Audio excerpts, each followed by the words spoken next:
All right, MIX11, pound CH9 Live, Twitter. Tweet your questions. The great Bart Smet joins us today. Hi. How you doing, man? Pretty good. How about you? I'm doing great. So you are, one of the most productive developers I've ever met. If you say so. The B# blog you've done is exceptional. People haven't seen that. You need to go check that out. You've done a lot of work on LINQ, basically link to anything. And you're here at MIX talking about RxJS. Yes, exactly. So why don't you tell us a little bit about Rx first? Okay. What is this stuff? Yep. So Rx stands for reactive extensions. It's a technology to do event processing, basically. So we have this abstraction called an observable sequence, which basically is a sequence you can subscribe to. Like think, for example, about stock exchange data or Twitter data.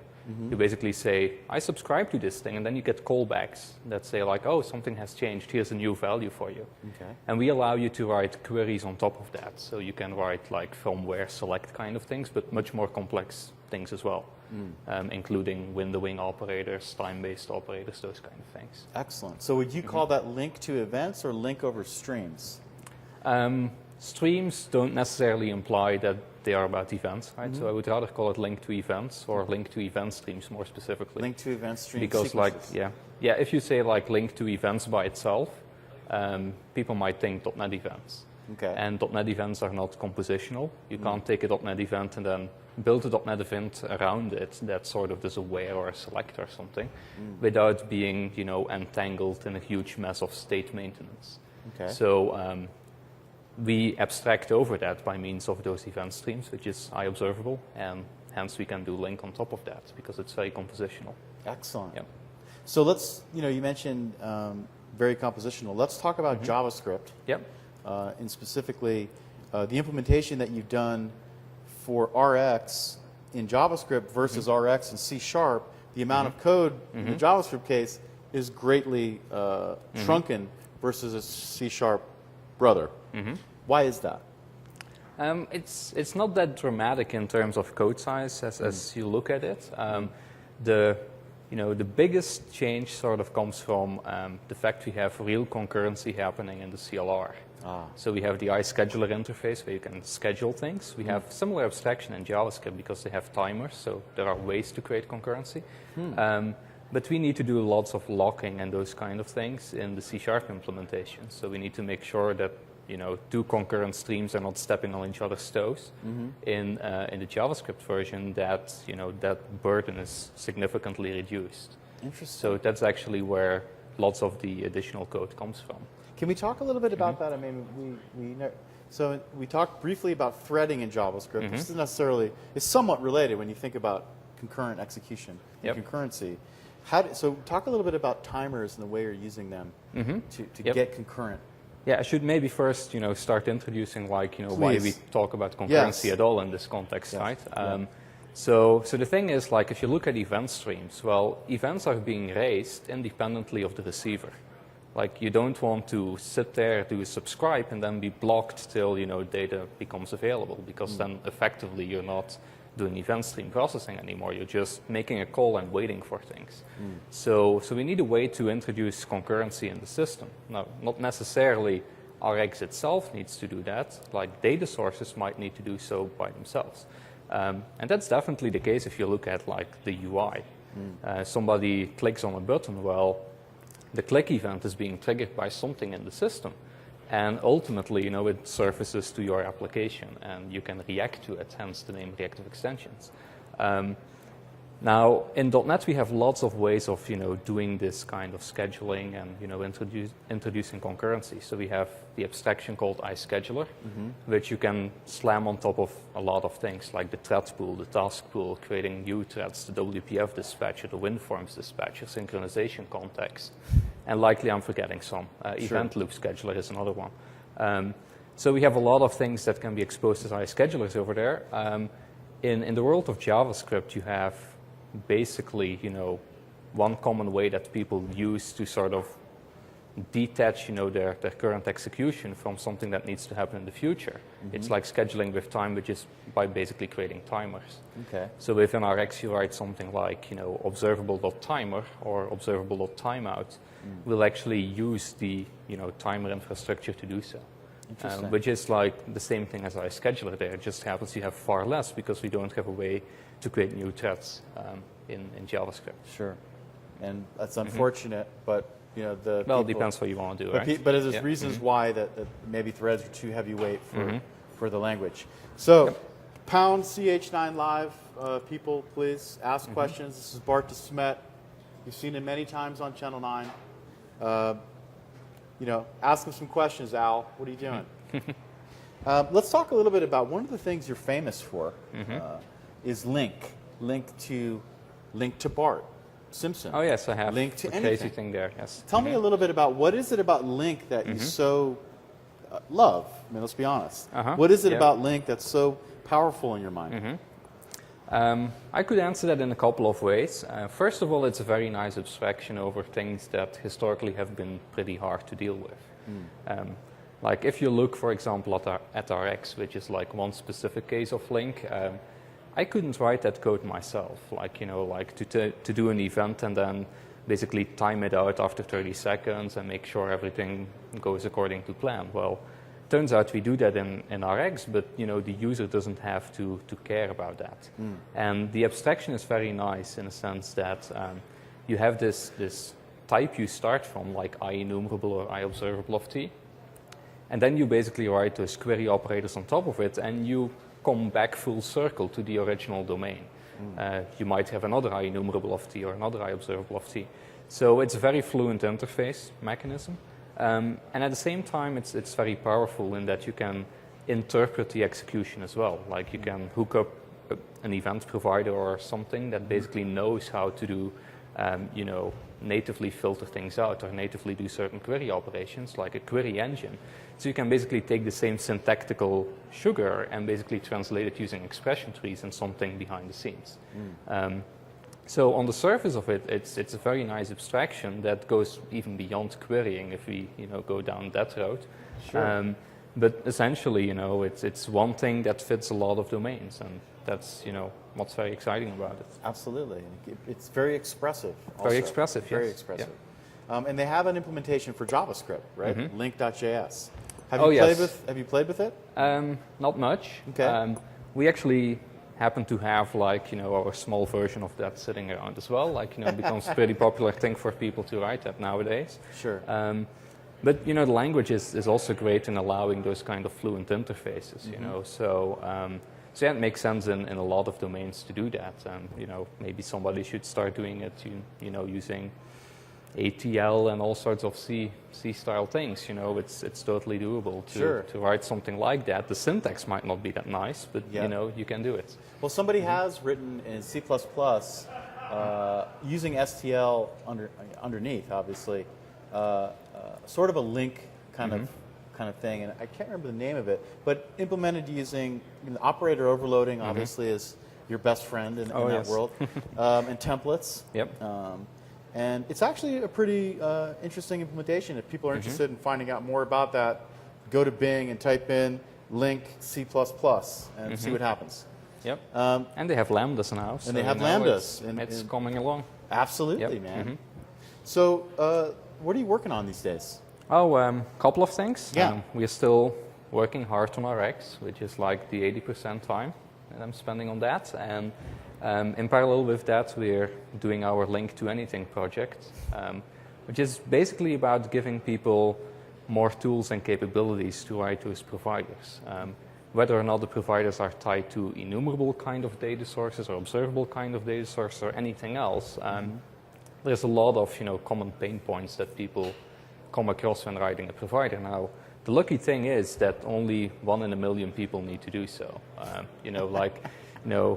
Out of a million people, you don't have that many developers, and of that many developers, you don't have that many people who need to write a provider. Most people need to basically consume it. Yeah. But still, it's a good thing to reduce the friction and have some commonalities so that we can eliminate certain classes of problems that people run into when they build those kind of things. Excellent. And also taking it to the next stage, like you've seen things like LINQ to Z3. Yes. Which is like LINQ to the unexpected in some sense. Like, it's what's LINQ doing on top of that? And then you look close enough and you sort of see, well, it's really doing a filtering or it's doing a sorting. It's like just looking at it through different glasses, and you see that that syntax totally makes sense. Absolutely. Now let's talk a little bit about when you think about LINQ to X. Yep. Right. What is it about X that has to be present for you to be able to even be able to express anything over LINQ, create the sort of the monadic stuff that you guys are doing?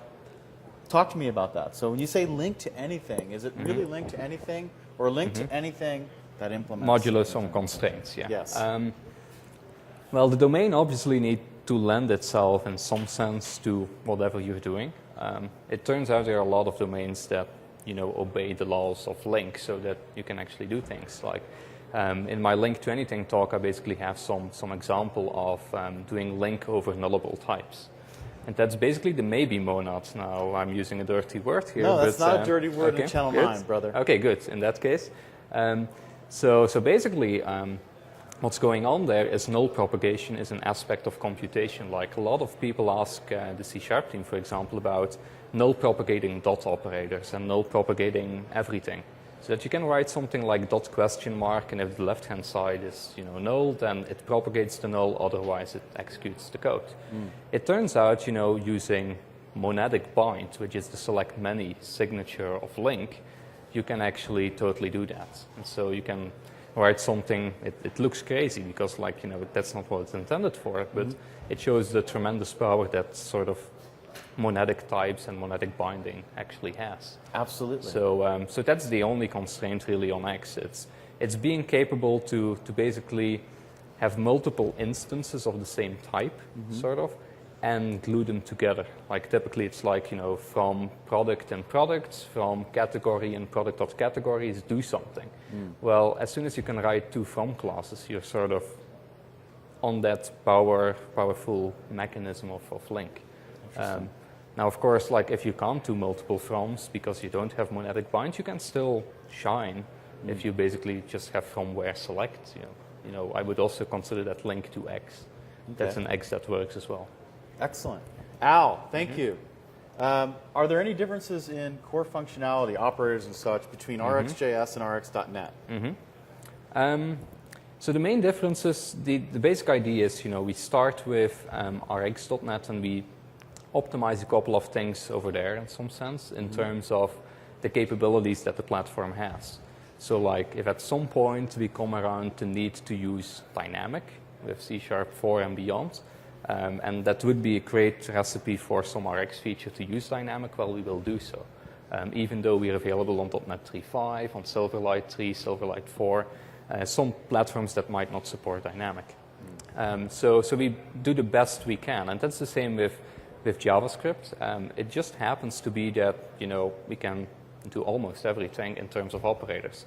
It's just those things that are not natively available, like the whole concurrency aspect. Yeah. Well, there we tune down a little. Other than that, there's some syntactical differences, of course. Sure. Like overloading of methods is something. Well, in C# we do that because C# has that, and that's what people are used to. In JavaScript, typically we have more descriptive names. Like we will have things like generate and generate with time, even though, in the C# version, we could perfectly have just a generate method with a bunch of overloads, one of which takes an optional time selector parameter. Sure. And that's actually what we're about to do. And you can't do that in JavaScript. It's harder, people, we actually have it on the subscribe method. So like the subscribe method typically takes in an observer. But the first argument, if you look in RxJS and you do .subscribe, you will actually see, well, the first parameter is an onNext function, or it's actually an observer. And, we basically check things there and basically dynamically figure out the case you're in so that you still have the lightweight syntax if you don't want to pass in a complete observer.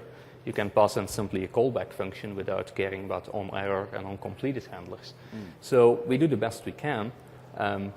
But it shouldn't be that, you have to have documentation that says, and if those three things are undefined, then we take the fourth thing and interpret it as that.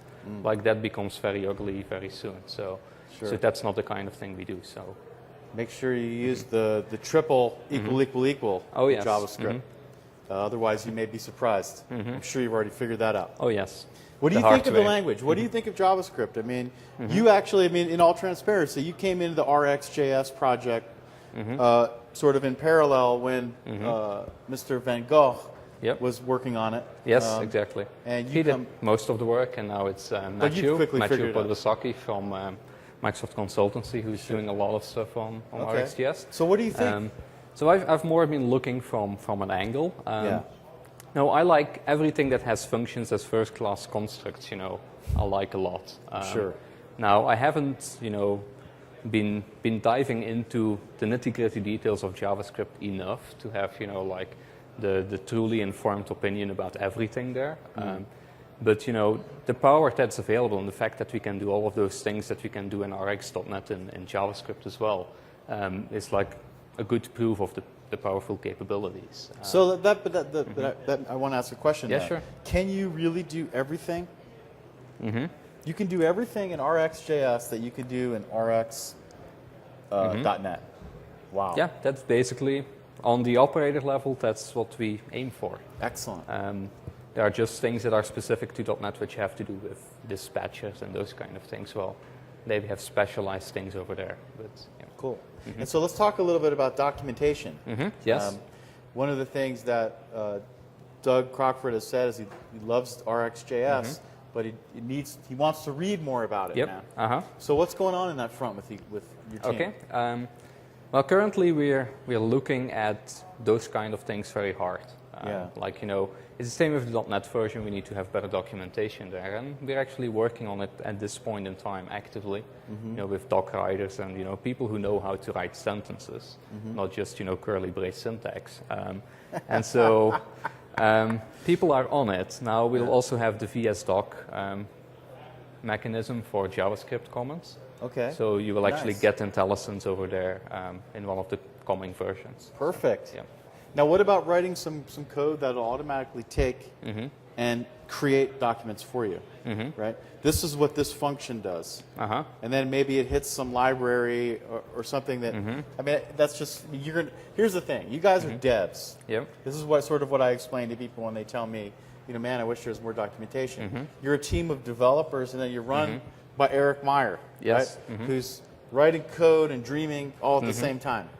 So it's going to be nice to see some more documentation come out. Oh, yes. Get the code working. And it's the plain English kind of documentation, right? Because like in the .NET version, often the types help a lot. Like you look at the signature of an operator, and you see it takes in an observable of observables, and out comes an observable. Well, how does that work? Well, it needs to flatten or merge things somehow.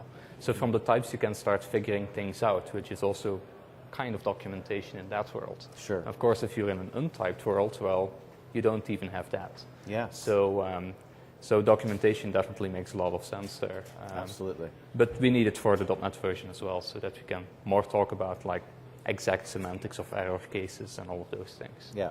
And now with sort of the advent of async in C# and VB. And I'd love to see like an async kind of thing also in JavaScript someday, because it's all about control flow. It has nothing to do with concurrency. Exactly. So, and it happens on one thread. So Al3891, how done is Rx? So now you're being put on spot since you're from the Rx team. And he says .NET. What remains? API design, bug fixes, obviously you have to do some documentation, perf tuning, and then LINQ to Z3, which is actually phenomenal that you did that. Okay. That's well, But can you? Yeah, sure. So how done is Rx?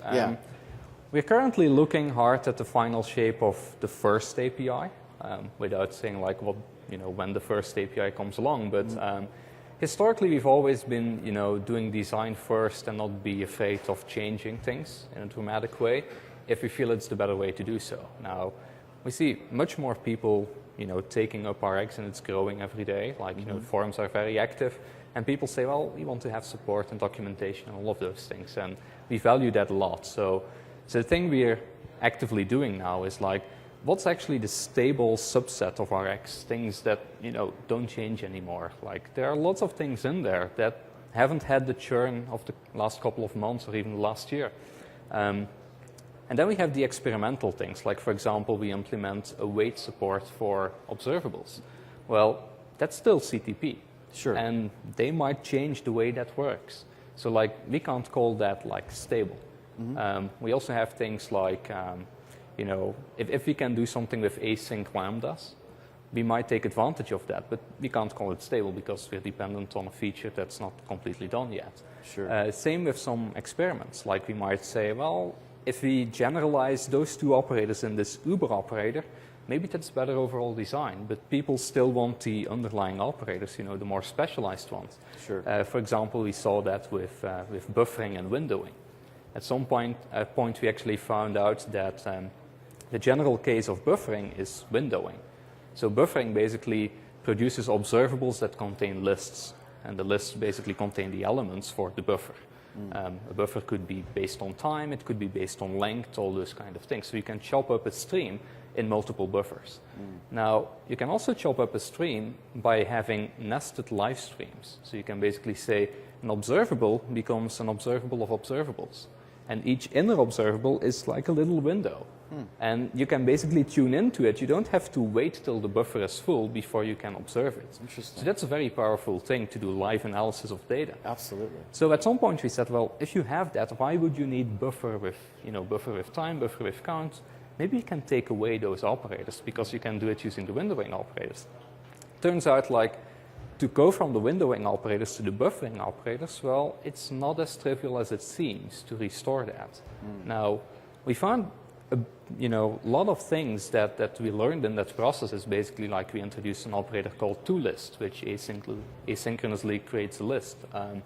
And then we basically rebuilt those buffer operators on top of the window operators by composing our little ingredients the way that it should be done. And now people have both worlds because people definitely want the buffers. It turns out, like, you know, people were screaming on the forum, where are the buffers? Yes. And in the process of doing so, we gained this great capability of having windowing operators. And I think we can now call that stable as well.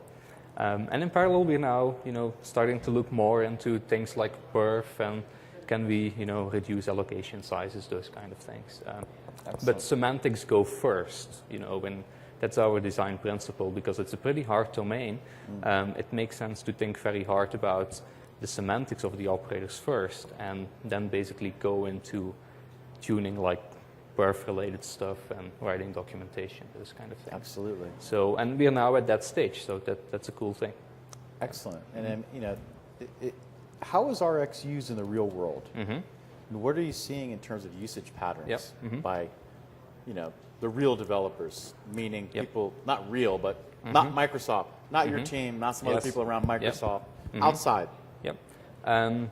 We see, you know, people using it in the UI space because, like, UI is a soup of events, right? You know, like events come everywhere, and how do you coordinate that? Sure. Typically with things like web service calls or I/O or other things that you might want to do asynchronously or whatever. So the composition level at you know, in those kind of APIs is you know, pretty compelling to use RX for. Now we also see it, you know, being taken up quite a bit in the financial industry to analyze, you know, streams of, you know, stock trade analysis, those kind of things, which are like two big domains. And then more recently, I've seen a couple of people doing it in the system monitoring space, like, you know, saying, oh, there's a server going down. Well, you need to send out the event, and, you know, people need to respond to it. Or you might want to say, like, well, maybe it's just a temporary thing. Like, I want to, you know, have a window on top of that and compute some running average. And if, like, the trend is that after 1 minute things don't look better, likely the system is really going down. Then I want to raise the red flag. So this kind of analysis is something that is notoriously hard to do yourself in an efficient way without making mistakes around, you know, synchronization and all those kind of nasty things that you might want to think about if you do that. So RX actually gives you the blueprints of doing that. You just need to compose the operators together. Nice. Well, it's all about composition, man. Yes. Yep. So, Al, do you have any more questions, brother, man? Anyone else out there watching? You know, I guess it's that time of day, my man. Oh, yes. But of course, I have plenty of questions. So we just talked a little bit about compositionality, composability. I like composability better. I think it's a better word. Yeah, sure. It's actually not a real word, but it makes sense. Let's talk about RX and composability. You want to build composable systems. especially ones where you have lots of different things going on, and you want to reason about them in an expressive way. So talk to me a little bit about composability in RX. Yep. Okay. So the composition in RX, if I go on the technical level here, like I invite people to take a look at .NET events and try to write something as simple as a where method on top of that. Like, how would you filter .NET events so that basically one of the criteria there is like you start with events and you need to end up with events. So like you still need to have the same primitive building block after the filtering operation. It turns out it's a pretty hard thing to do.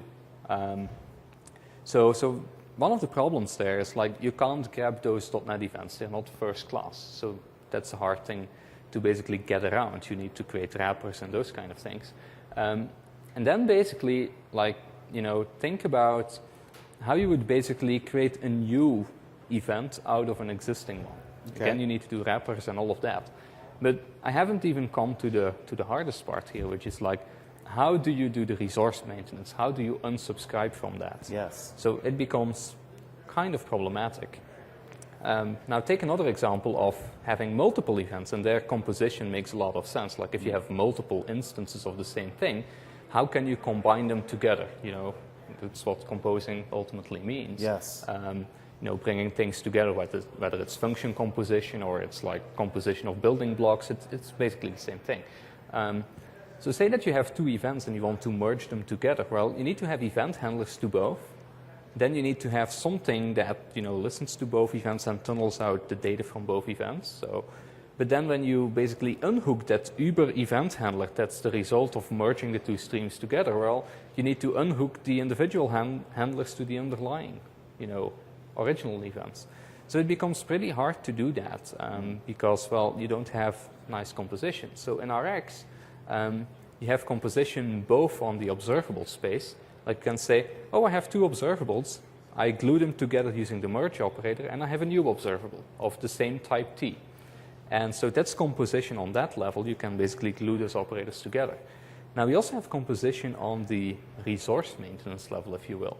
Because like if you look at the subscribe method of observable, the thing it returns is an iDisposable. Okay. So basically, you don't need to remember the observer you're giving to the sequence in order to be able to unsubscribe. So compare it with the real world, right? If you subscribe to a magazine, what you do is, like to subscribe, you basically send them a letter with your mailing address. Yes. That's your observer. That's basically a proxy for your letterbox. Okay. So you're giving that to them. Now, what would you like to get back to unsubscribe? Well, if you say void, it means to unsubscribe, you need to send the letter again with your address to get rid of it. Sure. It makes much more sense that they send you, like, here's your subscription ID, here's a little card, and please post this little card back at the point you say, I'm tired of this magazine. Okay. Which also means that if you have 50 magazines, the way to get rid of them is just basically keep a stack of all your subscriptions and drop all of them together in the mailbox. Like you can basically send that whole bundle. And that's what we do with iDisposables. We say, if you subscribe to an observable sequence, you get a disposable back. If you subscribe to a merged sequence, well, under the hood, we basically subscribe to multiple sequences. And in order to unsubscribe, well, we just bundle those disposables together. So we have composition on iDisposable as well. Excellent. And so that's actually what Perfect. we mean with composition. So we have two questions that came in, but I think we're winding down now. I like the first thank you, one. Al. Yeah. Bart, have you looked at TPL data flow? Oh, yes, briefly, yes. Okay. Yep. How do you think that relates to RX? So TPL data flow. 30 seconds. Okay, 30 seconds. So if you look at it, like the closest approximation is really subjects. Like subjects in RX are publish subscribe points, which are basically pass-through mechanisms where you publish data into and people can listen to it at the same time. And you can make those very efficient by doing nice optimizations. Now, the only thing is they don't compose very well. Like, subjects, like if you take two subjects, how do you compose them? Are you composing on the input, on the output? What are you doing? And you need to do a lot of, manual plumbing and state maintenance.